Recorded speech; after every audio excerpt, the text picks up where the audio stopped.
think we were not aggressive enough in the zone. We got it in the middle a few times and had opportunities to look to score. Had guys in the dunker or kickouts that were wide open and missed those. And it kind of bogged us down a little bit. Obviously, 39-point first quarter, 33-point third quarter. They went to zone to slow it down, and we needed to get stops to get out and run a little bit, and didn't really convert in transition, so it allowed them to sit in the zone a little bit. But got some decent looks. Obviously, Fred hit the two big threes. Jalen got some really good looks out of there as well, so you make those a little bit different, and maybe they don't stand as much, but credit to them. We weren't great against it and let them back in the game. On a night where bench points, how important was your bench tonight? It was big. It felt like right from the beginning they came in and gave us some extra juice. Loved the physicality. Tari, Cam, Steven came in with where we were a little flat early, and kind of ramped it up obviously to get that 39-point first quarter, but overall, really good job by all of them. Jay Sean as well, guarding, and we needed it tonight. Some guys were a little flat, and the bench gave us a good boost. kind of to piggyback off of that, even with as well as Jalen has been playing lately, do you think your offense as a whole has become more balanced and well-rounded?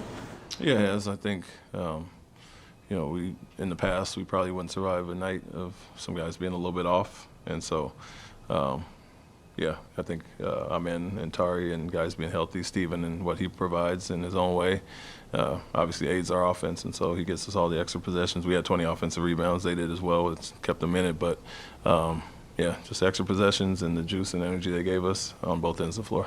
You're up 11 after 3 and had like 15 turnovers, and I think they had 21 second chance points.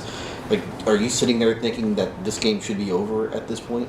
We said at halftime the things that hurt us in the first half that allowed them to really be in the game. I think we're up 8 or 9 and a half and could have been up 18 or so.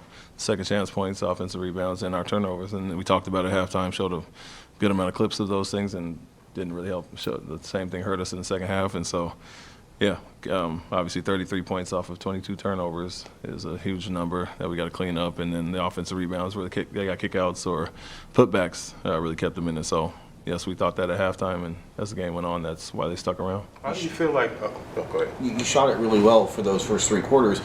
When you're shooting it well, does that maybe allow guys to, lose focus in some of the other areas, start to get comfortable just because they are shooting the ball well? Yeah, I think we talked about that directly today. Over the last 15 or so games, our defense has slipped, I think, to number 13 in that 15 games, but our offense is top 10 now. So we've been really good offensively, and to your point, I think when it's up and down and you're scoring at ease, and sometimes you let go of what made you really good. And so something that we need to get back to. And we did discuss that, the lack of defensive aggressiveness, and kind of talking about the Detroit game specifically, and we wanted to come out and be better tonight.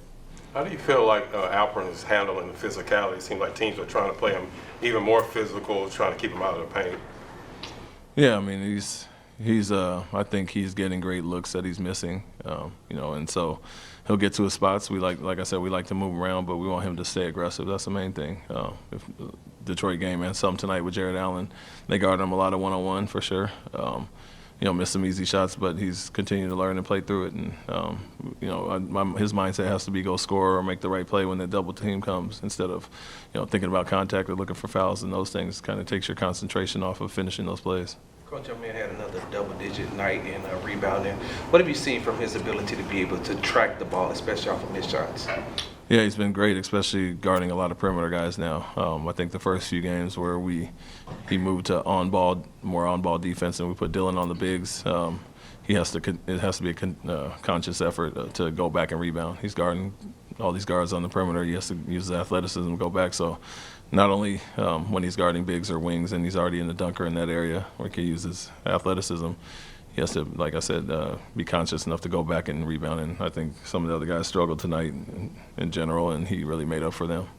His ability to contest the Mitchell shot at the end without fouling, just how important is that, and how rare of a skill is that to be able to make things that tough on a guy like that? Yeah, it's huge, especially on those catch-and-shoot plays. They ran the same play earlier in the game with the late shot clock where, Mitchell likes to pop the corner and get in. So the fact that he's strong enough to kind of take the push off and stay in his pocket a little bit and then jump that high to contest is obviously big. And so, Tari same thing we like, except he fouled there, toward the end, and want to use your length and contest those smaller guys. Is there a way that Tari can avoid that on that play?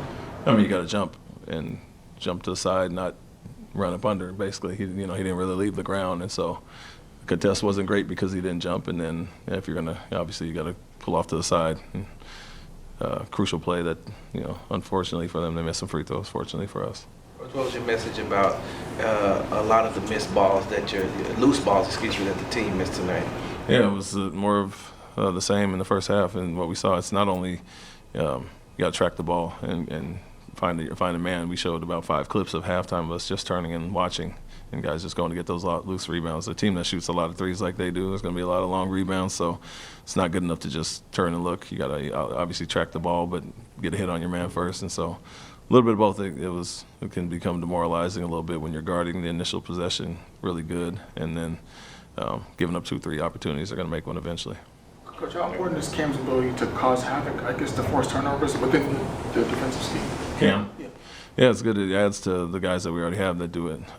Like I've always said, our steal numbers are so high because of my man and Tari and Fred, the guys with good hands and good instincts, and so he's becoming more aggressive on ball as well, or learning when to make a play when a guy's going into a scoring move or the back is turned. And so add them to the list, and obviously that's something we need to generate transition baskets. Thanks, Coach. Thank you.